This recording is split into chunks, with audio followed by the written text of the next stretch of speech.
സ്വാഗതം പേജ് 10 സ്റ്റോറീസിലേക്ക്. കണ്ണൂർ മാടായിപ്പാറയിൽ തീർത്തും ദുഷ്ടലാക്കോടെ നടന്ന ഒരു പലസ്തീൻ അനുകൂല പ്രകടനം ചർച്ചകളിൽ നിറയുമ്പോൾ ഞാൻ നിങ്ങളെ വെനീസിലെ ഫിലിം ഫെസ്റ്റിവൽ വേദിയിലേക്ക് കൂട്ടിക്കൊണ്ടുപോവുകയാണ്. ഒരു ദൃശ്യം കണ്ട ശേഷം മാടായിപ്പാറയിലെ ജമാഅത്തെ ഇസ്ലാമി അജണ്ടയുടെ വിശദാംശങ്ങളിലേക്ക് നമുക്ക് വരാം.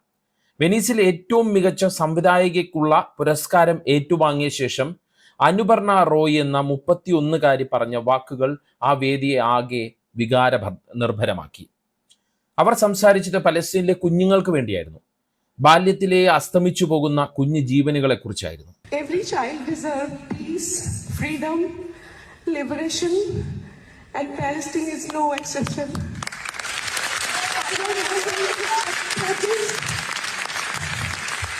It's a responsibility to think for a moment, to stand beside Palestine.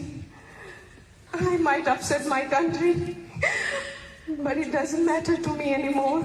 I might upset my country, but it doesn't matter to me anymore എന്ന് പറഞ്ഞുകൊണ്ടാണ് അവർ ആ വാക്കുകൾ അവസാനിപ്പിച്ചത്. ഒരു വലിയ വേദിയിൽ ധൈര്യസമേതമുള്ള വാക്കുകൾ.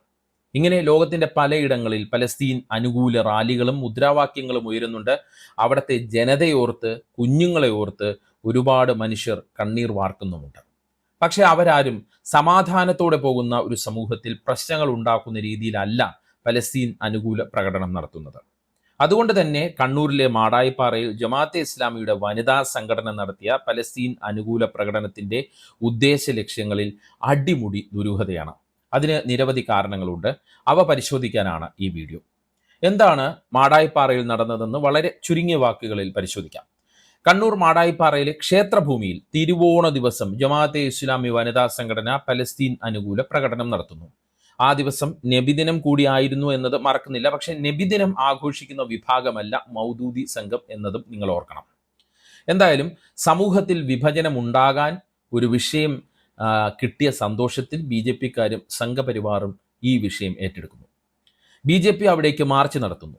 പുണ്യഭൂമിയിൽ ഇന്ത്യ വിരുദ്ധ പ്രകടനം എന്നൊക്കെയുള്ള വിശേഷണം അവർ അതിന് ചാർത്തി കൊടുക്കുന്നു.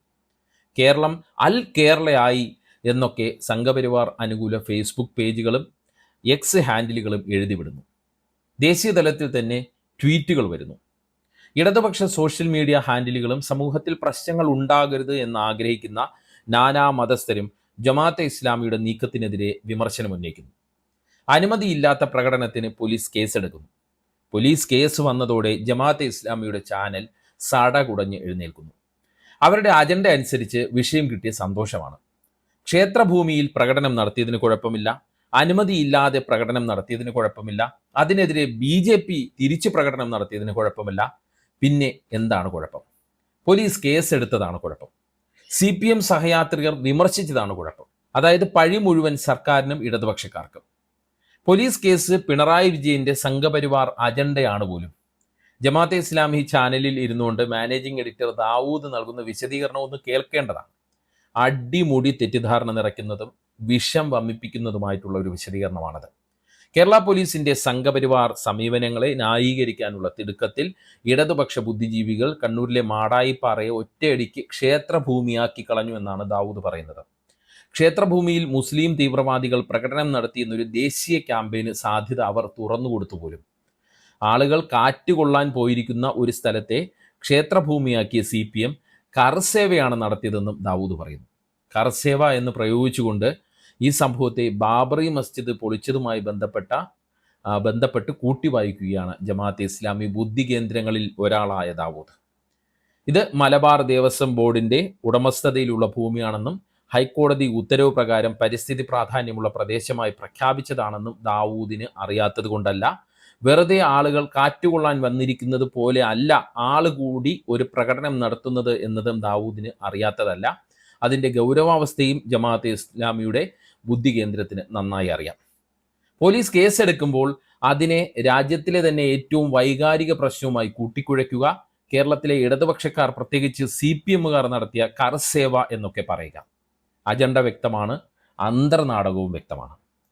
മാധ്യമപ്രവർത്തക KK ഷാഹിന എഴുതിയതുപോലെ ഇവരുടെ പ്രശ്നം പലസ്തീൻ ഒന്നുമല്ല, കേരളമാണ്, കേരളം മാത്രമാണ്. ഹിന്ദുക്കളും മുസ്ലിങ്ങളും സൗഹാർദ്ദത്തോടെ സമാധാനമായി ജീവിക്കുന്നത് സഹിക്കാൻ വയ്യ. ഇവരുടെ പ്യൂരിറ്റൻ ഇസ്ലാം ധാരയിൽപ്പെടാത്ത മഹാഭൂരിപക്ഷം വരുന്ന സുന്നി മുസ്ലിങ്ങളുടെ മതേതര ജീവിതം എങ്ങനെയെങ്കിലും തകർക്കണം. അതാണ് ലക്ഷ്യം. അതിന് കിട്ടുന്ന ഒരു അവസരവും പാഴാക്കുകയില്ല. അത്ര തന്നെ. ഷാഹിന തുടർന്ന് എഴുതുന്നതും വളരെ പ്രസക്തമായ കാര്യങ്ങളാണ്. ഇവരുടെ ഈ പദ്ധതികൾക്ക് കേരളത്തിലെ ഏറ്റവും വിഘാതമായി നിൽക്കുന്നത് ഇടതുപക്ഷമാണ്. അർത്ഥശങ്കയ്ക്ക് ഇടയില്ലാത്ത വിധം CPM പലസ്തീൻ അനുകൂല നിലപാട് എടുത്തത് ഈ സംഘത്തെ ചെറുതായൊന്നുമല്ല പ്രകോപിപ്പിച്ചിരിക്കുന്നത്. CPMന്റെ പലസ്തീൻ അനുകൂല നിലപാടിൽ ആത്മാർത്ഥത ഇല്ല എന്ന് വരുത്തി തീർക്കാൻ കൂടിയാണ് ഇപ്പോഴത്തെ ഈ നാടകം.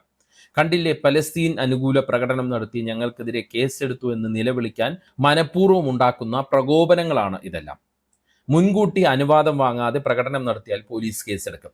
അത് സെക്രട്ടേറിയറ്റിന്റെ മുന്നിലായാലും മാടായിപ്പാറയിലായാലും. യഥാർത്ഥ പോരാളികൾ ചെയ്യേണ്ടത് ഈ കേസൊക്കെ പുല്ലുപോലെ നേരിടുകയാണ്. അല്ലാതെ മനഃപൂർവ്വം റോഡിൽ പായ വിരിച്ചു കിടന്നിട്ട് കേസെടുത്തേ എന്ന് നിലവിളിക്കുകയല്ല എന്നാണ് ഷാഹിന ഫേസ്ബുക്കിൽ കുറിച്ചത്. പ്രശാന്ത് ആലപ്പുഴ എന്ന ഫേസ്ബുക്ക് ഹാൻഡിൽ എഴുതിയത് കൂടി വായിക്കാം. അമ്പലമുറ്റത്ത് RSS കൊടിയുമായി പൂക്കളം. അമ്പലപ്പറമ്പിൽ സയനിസ്റ്റ് വിരുദ്ധ പ്രകടനം. രണ്ടും പോലീസ് തടയുന്നു. രാജീവ് ചന്ദ്രശേഖർ പറയുന്നു കേരളം പാകിസ്ഥാനിലാണെന്ന്. ദാവൂദ് സാറും ടീമും പറയുന്നു കേരളം സയനിസ്റ്റ് ആണെന്ന്. അമ്പലപ്പറമ്പിൽ പശുവിൻ്റെ കബന്ധവും പള്ളിയിൽ പന്നിയുടെ ശരീരവും കൊണ്ടിടുന്ന തമസിന്റെ കാലത്തെ ടെക്നിക്കിന് കാലികമായ ഭേദഗതികൾ വന്നിട്ടുണ്ടെങ്കിലും ഐഡിയ ഒന്ന് തന്നെയെന്നാണ് പ്രശാന്ത് എഴുതുന്നത്. അതായത് മൗദൂദികളുടെ പ്രകടനം കൊണ്ട് ചാനലുകളിൽ സ്ക്രീൻ സ്പേസ് കിട്ടുന്നത് സംഘപരിവാറുകൾക്കാണ് എന്നുള്ളതാണ് സത്യം. എങ്ങനെയുണ്ട് ഐഡിയ? ഈ വിഷയം തന്നെയാണ് സിനിമാ നടനും അഭിഭാഷകനുമായ C. ഷുക്കൂറും ഫേസ്ബുക്കിലൂടെ ചൂണ്ടിക്കാട്ടുന്നത്. സംഘപരിവാർ പലവട്ടം ശ്രമിച്ചിട്ടും മാടായിപ്പാറ അവർക്ക് പ്രാപ്യമായിരുന്നില്ല. മൗദൂദിനികളുടെ തിരുവോണ നാളിലെ ഒരൊറ്റ പ്രകടനം സംഘികൾക്ക് കാര്യങ്ങൾ എളുപ്പമാക്കി. വർഗീയ വിഷങ്ങൾ എപ്പോഴും പരസ്പര പൂരക സഹകരണ സംഘങ്ങളാണ്. ഇക്കാണുന്ന മനുഷ്യരെ മുഴുവൻ അവരും നമ്മളുമാക്കി മാറ്റുവാൻ എത്ര പെട്ടെന്ന് സാധിച്ചു. വർഗീയത തുലയട്ടെ, മനുഷ്യത്വം ജയിക്കട്ടെ എന്നാണ് ഷുക്കൂർ എഴുതിയത്. മറ്റൊരു ഫേസ്ബുക്ക് കുറിപ്പ് കൂടി വായിക്കാം. എഴുത്തുകാരനായ ജമാൽ മേലതിൽ എഴുതുന്നത് ഇങ്ങനെയാണ്: നിങ്ങൾ ആ പ്രകടനം ശ്രദ്ധിച്ചോ? ആ മുദ്രാവാക്യത്തിന്റെ താളം കണ്ടോ? അതിന്റെ ഭാഷ ശ്രദ്ധിച്ചോ? ഇതിനു മുമ്പ് ഇതേ കൂട്ടം ഇങ്ങനെ ഒരു പ്രകടനം എവിടെയെങ്കിലും നടത്തിയതായി നിങ്ങൾ കണ്ടിട്ടുണ്ടോ? ഒരൊറ്റ തവണ കൊണ്ട് ഇങ്ങനെ കഴിയുമോ? ഒരു മുന്നൊരുക്കവും കൂടാതെ ഇങ്ങനെ ഒരു പ്രകടനം സാധ്യമാണോ? ഈ പ്രകടനം നടത്താൻ എത്ര ദിവസം പരിശീലനം നടത്തിയിട്ടുണ്ടാകും ഇക്കൂട്ടർ? അപ്പോഴൊക്കെയും അവരിൽ ഒരാൾ പോലും അന്ന് നബിദിനമല്ലേ, തിരുവോണമല്ലേ എന്നൊക്കെയുള്ള ഒരുവിധ ആശങ്കയും പ്രകടിപ്പിക്കാതെ വിവിധ ഇടങ്ങളിൽ നിന്നെത്തി കൂട്ടം കൂടി മുദ്രാവാക്യം വിളിക്കാൻ അവരിൽ ആവേശം നിറച്ചത് പലസ്തീൻ പ്രേമമാണെന്ന് നിങ്ങൾ കരുതുന്നുണ്ടോ? മാടായിപ്പാറ കൃത്യമായ ലക്ഷ്യങ്ങളോടെ മാസങ്ങൾ കൊണ്ട് തയ്യാറെടുത്ത് നടത്തിയ ഒരു കലാപശ്രമമാണ് പാളിപ്പോയത്. അവരന്ന് അവിടെ ഒരു സംഘർഷമാണ് കണക്ക് കൂട്ടിയത്. അവർ ആ പ്രകോപനം നടത്തുന്ന അതേ സമയം നമ്മൾ നബിദിന റാലിയിൽ മാവേലിയെ വരവേറ്റുകൊണ്ടിരിക്കുകയായിരുന്നു. അതിനിടയിലേക്ക് ഒരു ഇടുത്തിയായി വീണ് ആളിക്കത്തിക്കാനാണ് അവർ കോപ്പുകൂട്ടിയത്. സത്യത്തിൽ നാടിനെ ഇപ്പോൾ ദൈവം രക്ഷിച്ചിരിക്കുന്നു. അത് ആ സായാഹ്നത്തിൽ അവിടെ ഉണ്ടായിരുന്ന മനുഷ്യരുടെ രൂപത്തിലാണ്. മാടായിപ്പാറ കല്യാശ്ശേരി മണ്ഡലത്തിലാണ്. ആദ്യവും അവസാനവും അതൊരു ചുവന്ന മണ്ണാണ്. ഹിന്ദുത്വ താലിബാന് കഴിയാത്തത് ജമാഅത്തെ ഇസ്ലാമിക്കും കഴിയാതെ പോയത് അതുകൊണ്ടാണ് എന്നാണ് ജമാൽ എഴുതുന്നത്. ഒരു കഥയും ഒരു കാര്യവും പറഞ്ഞ് ഈ വീഡിയോ അവസാനിപ്പിക്കാം. മീഡിയ 1 ചാനൽ പൂട്ടിയതിന് ശേഷം ജമാഅത്തെ ഇസ്ലാമി അധികൃതർ നാഗ്പൂരിലെ RSS ആസ്ഥാനത്ത് 3 തവണ പോയി ചർച്ച നടത്തിയെന്നാണ് കഥ. എന്തായാലും പിന്നാലെ ചാനലിന്റെ വിലക്ക് നീക്കി. അതുവരെ കാണാത്ത എഡിറ്റോറിയൽ പോളിസിയുമായിട്ടാണ് ചാനൽ വീണ്ടും തുടങ്ങിയത്. അതാണ് അതിലെ ഏറ്റവും പ്രധാനപ്പെട്ട കാര്യം. പുറമെ വൻ സംഘപരിവാർ വിരുദ്ധത, എന്നാൽ അജണ്ടകൾ മിക്കതും പരിവാർ ഇടപെടലുകൾക്ക് സ്പേസ് ഉണ്ടാക്കുന്നവ, BJPക്കും മൗദൂദികൾക്കും സ്ക്രീൻ സ്പേസ് കൊടുക്കുന്നവ. അതിലെ മറ്റൊരു അധ്യായമാണ് മാടായപ്പാറയിലെ ദേവസ്വം ഭൂമിയിലും നമ്മൾ കണ്ടത്. സ്വരാജിന്റെ പ്രയോഗം കടമെടുത്താൽ ഒരേ സമയം ഹിന്ദുത്വ താലിബാനും മുസ്ലിം സംഘപരിവാറും മനുഷ്യനെ ഭിന്നിപ്പിക്കാൻ വീണ്ടും വീണ്ടും അജണ്ടകൾ സെറ്റ് ചെയ്യുകയാണ്. അവരുടെ ഒരേ ഒരു ലക്ഷ്യം കേരളമാണ്. അത് തിരിച്ചറിയുക, കരുതിയിരിക്കുക എന്ന് മാത്രമേ പറയാനുള്ളൂ. എന്താണ് ഈ വിഷയത്തിൽ നിങ്ങളുടെ അഭിപ്രായം? കമൻറ്റ് ചെയ്യുക. പേജ് 10 സ്റ്റോറീസിലെ വീഡിയോകൾ വാട്സപ്പിൽ കിട്ടാൻ കമൻറ്റ് ബോക്സിലുള്ള ലിങ്കുകൾ ക്ലിക്ക് ചെയ്ത് വാട്സപ്പ് ചാനലിലോ ഗ്രൂപ്പിലോ അംഗമാവുക. നന്ദി, നമസ്കാരം.